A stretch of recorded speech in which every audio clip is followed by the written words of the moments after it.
Welcome to my YouTube channel Ramesh online. AP ఉద్యోగులు మరియు పెన్షన్లకు 6 నెలల్లో 20% చెల్లింపులు.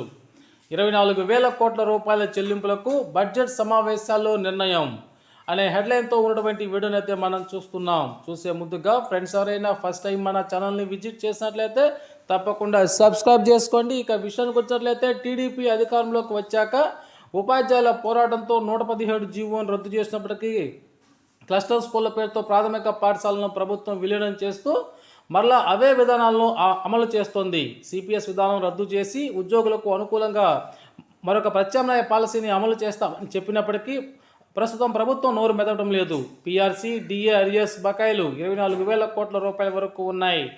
అధికారంలోకి వచ్చిన 6 నెలల్లోనే 20% చెల్లింపులు చేస్తామని చెప్పినప్పటికీ ప్రభుత్వం ఇప్పటివరకు ఆ మాటనైతే నిలబెట్టుకోలేదు. కొత్త పిఆర్సీ కమిషన్ వేలే సరికదా అయ్యాల ప్రకటన కూడా లేకుండా పోయింది. ఈ నేపథ్యంలోనే ఉపాధ్యాయులు తమ ఆర్థిక అంశాలతో పాటు రేషనేషన్లో భాగంగా స్కూళ్ల కుదింపు, ఉపాధ్యాయుల పోస్టుల ఎత్తివేతకు వ్యతిరేకంగా పోరాడుతున్నారు.